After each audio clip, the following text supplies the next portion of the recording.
Ahojte, vítam vás na mojom kanáli. Dnes si spolu pozrieme Rúžu pre nevestu 3. sériu.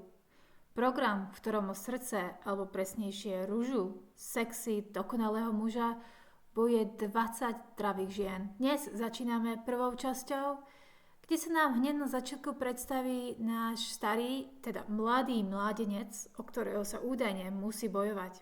A taký zlobor to bude asi, alebo ja neznám.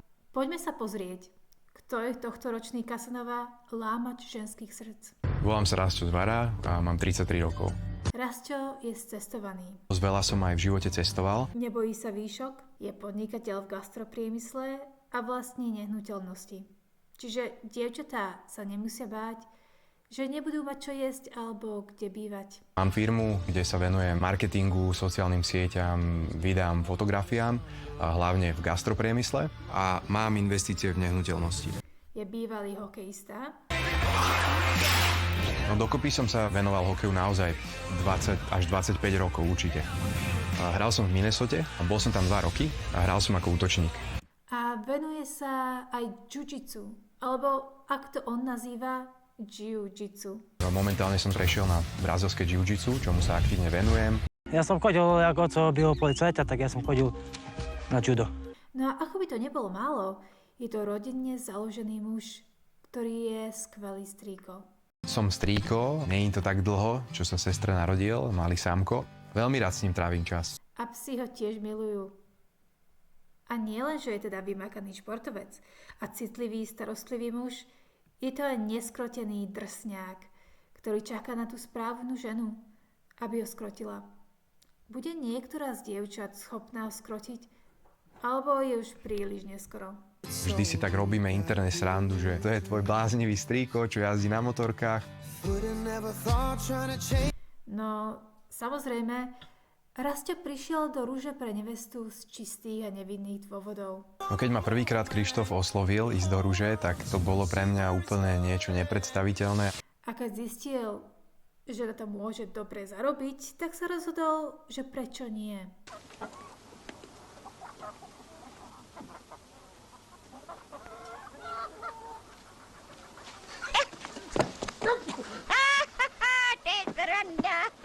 A aby to bolo zaujímavé, náš mladý mládenec, alebo skôr produkcia, si vymyslela veľkú šarapatu. Chcel som si dievčata trochu otestovať, ešte predtým, ako sa oficiálne spoznáme, a zahrať sa na tajného šoféra. A nevedomé dievčatá, hlavne Daniela, sa úplne odviazali. Ja si myslím, že v tom vzťahu by mal mať chlap peniaze. Nehovorím, že peniaze sú základ, ale ten chlap by sa mal postarať. Čo by si urobila, keby ťa pozval von, potom by ťa to nechal zaplatiť? Ja neviem, či by som sa ozvala ešte potom. No, ale odišla by som. Ale zaplatila by si to? Zaplatiť.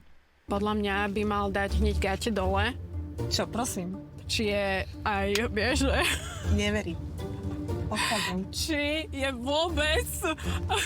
Či vôbec o čo bojovať? O čo bojovať? Až tak sa na budúceho ženicha tešila, že sa jej dokonca spotili nohavičky a nielen tak trochu. Dokonca až tak veľmi, že ich bolo cítiť. Už to cítim. Pozme tam. Čo cítiš? Pánsky parfém. Spotrené nohavičky cítim ho. Naša prvá nevesta je Kristína. Tá sa rozhodla, že najlepší darček pre Rastia bude jej srdce. Teda možnosť si vypočuť jej srdce, ktoré od nadšania skoro vyskočilo z hrude. Dosť nervózna.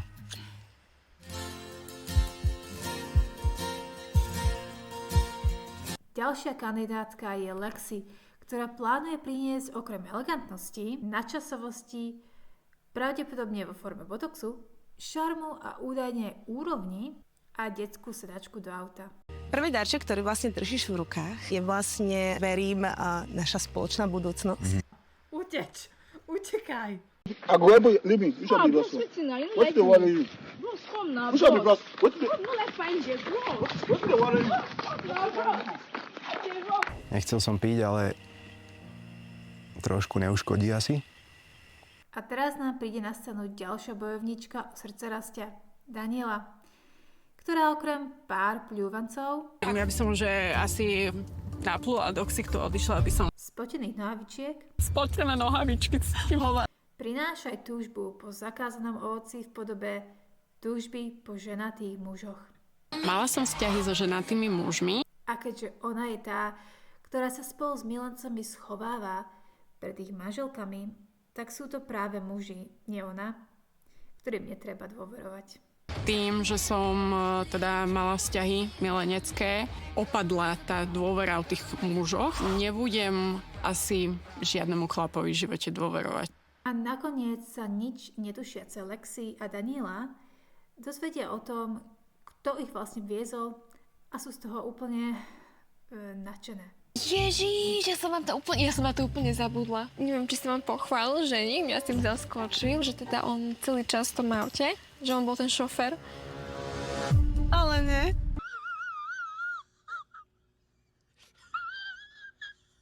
Ďalšou bojovníčkou je Lucia, nežná študentka farmácie, ktorá si ako darček priniesla vôňu. Neviem, ako to máš ty, ale mne sa ľudia a spomienky viažu s vôňou. Okay. Ja som si namiešala pre teba špeciálny parfém z ingrediencií, ktoré by mali odzrkadľovať silnú osobnosť lídra. Smrdí! Voňavka není všetko. Smrdí! A mám taký pocit, že to bude dosť nepríjemné, ak to nebude nádejnému ženíchovi voňať. Pamätáte si, ako kedysi Peter Justin Topolský hodnotil jedlá, ktoré mu nechutili ako zaujímavé? Aha, okej, zaujímavé. Akože čakal som horšie, pravdu povediať. A na scénu prichádza Michaela, ktorá si myslela, že sa už rovno ocitla na svadbe. Ak dovolíš, že sa trošku uvoľním. Poď na to. Poďme ďalej, je tu Catherine. Alebo ako sa jej anglické meno po slovensky hovorí Catherine. Je ako sama o sebe hovorí bifloška. Volám sa Katrina, mám 23 rokov. Nie je to klasická Katarína. Píšem sa Caterina. Že ma volali bifloška, hej. Pre mňa to bola lichotka. Katka má tak vysoké sebavedomie, že vôbec nemusí dávať dole druhých, aby sa cítila so sebou spokojnejšie. V bežnom živote sa stretávam aj s tým, že sú dievčatá v mojom veku aj hlúpe. Veľmi dúfam v to, že na výlet budem najinteligentnejšia. Zatiaľ, čo Michaela si pomýlila zoznamovanie so svadbou, bo Catherine si pravdepodobne myslí, že prišla robiť prednášku. Ček. Áno, cerebellum, bože, super. Jemu sa to páčilo a on aj vedel, že čo kde je. Ďalej by som ešte spomenula hemisféry. Poznáš hemisféry mozgu?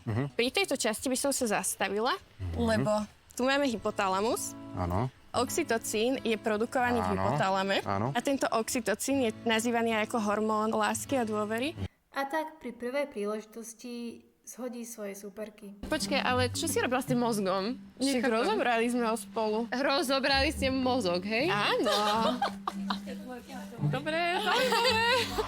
No, slečný. Boh vás neobdaril. Áno, takto sa tvoria kamarátstva. Ďalšia mladá dievka pre nášho mladého mládenca je Sára, ktorá priniesla darček na tému udržateľnosti ľad. Počkaj, to je ľad? Raz ho hneď vie, ako využiť. Kľudne ma môžeš schladiť, môže aj viacej. Vážne? Áno, ale mi strašne teplo. Môžeš to robiť teraz, kľudne. Vážne? Tak ti ho dám takto tu na. Pomáha. A Sárin jazyk o jej pocitoch vôbec neklame. No a tu som už ako si ostala bez slov. Cannot wait for you, baby. Let's kill it. Can I go one time? Next time? Yeah? Nie, žiadny one time, next time. Prosím, poďme radšej ďalej. Prichádzame k situácii, kde sa Bianka tvári, že Catherine nepozná. Odkiaľ pochádzaš? Šomárna. Podobne. Hej? Áno, čože? A my sa že nikdy nevideli? Ale? Áno. Je to tým, že naša bifloška Bianku pozorovala spoza kníh? Ježiši Maria, na prvom mieste u mňa je štúdium.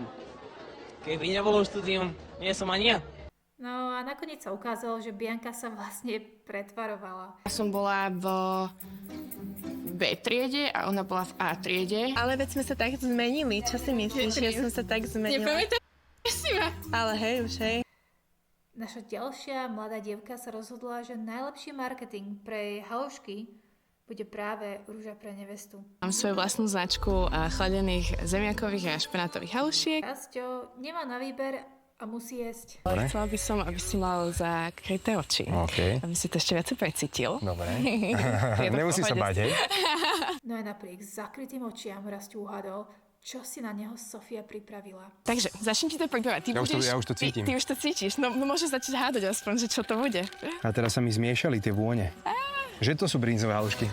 To nemôžeš takto rýchlo. Sú to brinzové halušky? Nie sú. Cítim, Nie sú. cítim brinzu. A keďže na Sri Lanke majú brinzové halušky obrovskú konkurenciu, Rasťo to zhodnotil takto. Asi najlepšie brinzové halušky na Sri Lanke. Rúži pre nevestu sa dokonca dozvedela aj Kylie Jenner z ďalekej Ameriky. Let's go.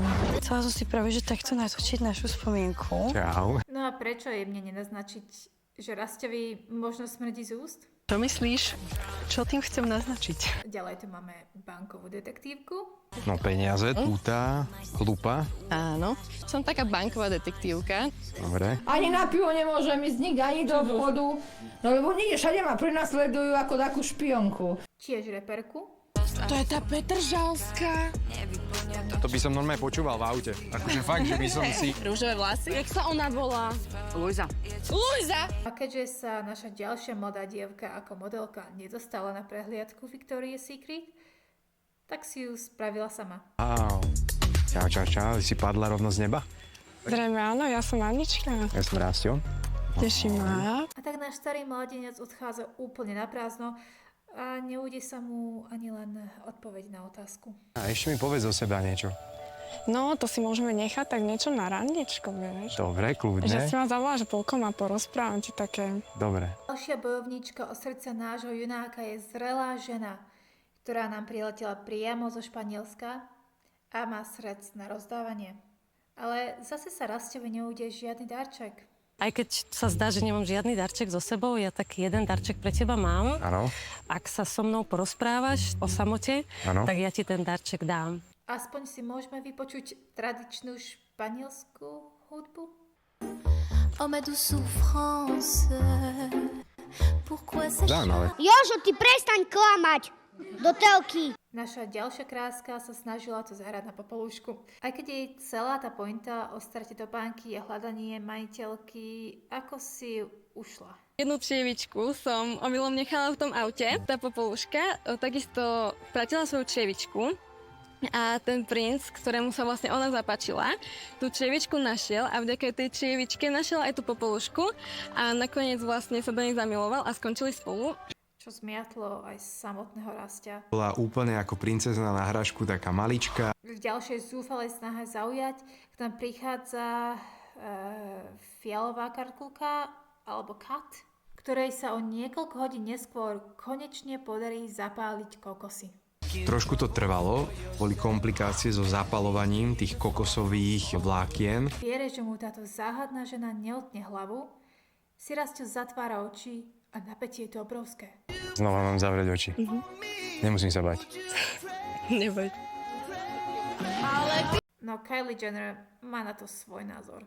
Akože ja som strašne taká, že to odsudzujem teraz, akože fakt. A je to tu. Náš mladý mladenec stretol všetky mladé dievky a tak sa s Krištofom rozhodli, že je čas si trošku precvičiť základy angličtiny a dokázať, že v škole počúvali. Let's do this, ako sa hovorí. Let's do this. A nadišla tá chvíľa, keď Rasťo konfrontuje slečnu spotené nohavičky tvárou v tvár. A možno by som sa práve s Danielou potreboval porozprávať. Ďakujem. To napätie sa dá krájať. Ale Rasťo ide priamo k veci, lebo cítiť vo vzduchu spotené nohavičky nie je veľmi príjemné. Každý človek inak funguje. A z mojej strany ja tiež hľadám takého človeka, ktorý by vlastne bol mne blízky tými hodnotami. Ale Daniela sa len tak nedá a vráti to Rasťovi a spodom seba záchoj vyťahne toto. Musím ti povedať, že už niekoho vonku som našla, s kým mám taký ten meč. Áno, našla meč. Teda, že som taká férová hráčka, chcem nechať dievčatám priestor, ktoré majú skutočný záujem. Takže moja cesta tu žiaľ končí. Šikulka. A je to tu. Niektorá z vyvolených má nádej získať prvú ružu. A ako môžete predpokladať, dievčatá si doprajú a navzájem si fandia. Dúfala som, že Rastio počúvne svoj mozog a dá mi tú prvú rúžu. Takže prvá rúža pôjde Kristínke. Podľa výrazu tváre Kylie Kristine dopraje. Tiež zistujeme, že Rastio nemá záujem hľadať Berenikinu spotenú črievičku. Čo tam moja črievička? Hľadal si ju? Priznám sa, nechcem ťa klamať, že črievičku som zatiaľ nenašiel. Tak dúfam, že ju čoskoro nájdeš. Ako určite viete, súčasťou každého letného tábora, a teda aj každej rúže pre nevestu, musia byť infantilné hry. A tento rok tomu nemôže byť inak. A táto hra sa bude volať Koleso pravdy. Nie, vážne, tam je rande. Buď dostanete odo mňa úlohu, alebo nejakú otázku. Určite ste si všimli toto jedno červené políčko, to je veľmi dôležité. Toto červené políčko bude fungovať iba raz. To dievča, ktoré si ho vytočí, ide v tom momente s Rastom na one-on-one, takže vyhráva malé randičko. Z čoho sa vyvinuli trápne situácie, ako napríklad tanečky. Alex jednoducho nevie inak, ako zúfalo žiadať o sobáš muža, ktorého len práve stretla. Lexi, čo by si chcela, aby to bolo? Ja budem odvážna, ale oltár tam ešte nemáš. Našťastie po detských hrách sme sa dočkali vyspelého rozhovoru. Som bol viac taký výbušný. Snažím sa akože všetko naozaj, čo sa dá vyriešiť, tak riešiť tak kľudne. Tak ja si myslím, že je umenie aj sa vedieť pohádať, akože nie nejak vyhrotene, ale akože povedať si. No ale Lexi si nemôže dovoliť nechať svojho ženícha len tak újsť pomedzi prsty.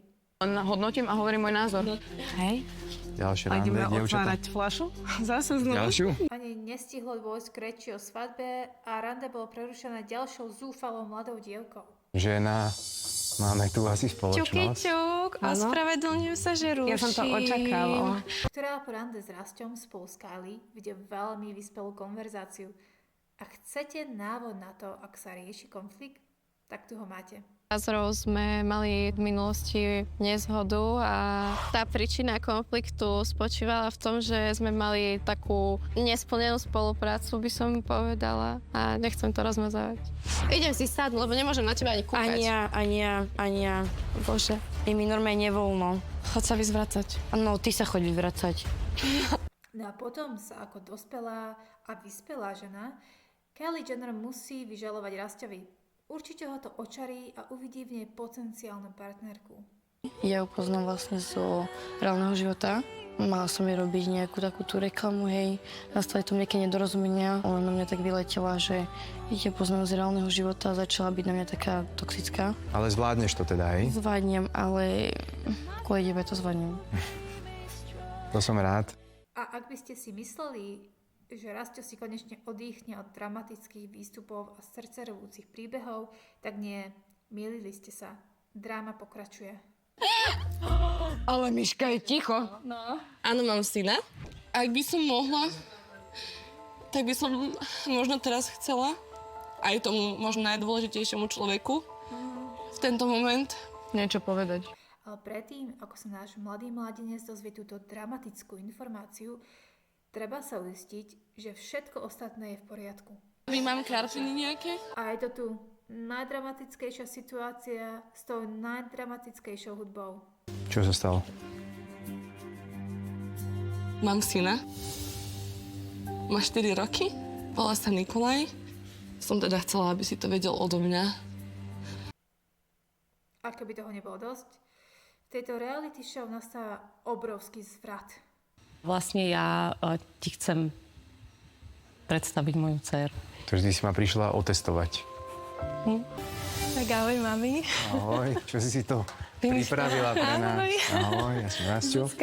Teší ma. A bola by Danka dobrá svokra? Danka by bola zaujímavá svokra. A vlastne to prvotné zoznamenie naše, že by bolo takéto, tak bolo by to možno trošku aj také divné. Je to divné trochu, no. Ako sa cítite? Jak taká sa cítim asi toľko k tomu. Aj keď sa Miška tvári, že najväčší problém je to, že nastala výmena súťažiacich, skutočnosť je, že skrýva ďalšie tajomstvo, ktoré ak sa Rastio dozvie, mohlo by to znamenať koniec. Čo? Zase prekvapenia? No okrem toho teda, že som matka, tak Už som rozbíjala tanier. Takže si bola vydatá? A je to tu. Nadišiel čas pre ceremoniál rúží a Katka v tom má jasno. To, či ona dostane alebo nedostane rúžu, je ukazovateľom rasťovej inteligencie. Ak sa rozhodne dať mi rúžu, tak asi tam nejaká tá inteligencia bude. Zatiaľ, čo inteligencia u myšky je úplne jasná. Ty máš energiu nukleárnej bomby a ja sa budem snažiť na ňu naladiť. Ďakujem. Nukleárna bomba. Neviem, čo je to. Dochádza k súboju titanov, kde dve úhlavné nepriateľky stoja z očí v oči rúži a Rasťovi. Bianka, Katrin, vy dve ste mali medzi sebou na tej party konflikt, ale som rád, že ste si to vysvetlili. Ktorá to teda bude? Zvládne Rasťo tento inteligenčný test? Katrin? Len rozmýšľam, či háčik nebude v tom, že len ak naša bifloška dostane tú poslednú, jedinú hlavnú rúžu, tak len vtedy to bude znamenať, že Rasťo je inteligentný muž. Po tejto situácii si myslím, že babi ma na vile roztrhajú. No ale je čas sa rozlúčiť s našou mladou dievkou, Biankou. Rada som ťa spoznala. Takisto, poď so mnou. Podľa mňa si zaslúžiš niekoho, kto naplno ocení všetky tvoje kvality a kto ti dá veľa lásky. Ďakujem. Maj sa krásne, nehnevaj sa na mňa a želám ti šťastnú cestu domov. Ďakujem ti krásne. A von. Otoč sa. Tak. Ako? Tak. Vypadni. Nech sa páči. Dovidenia.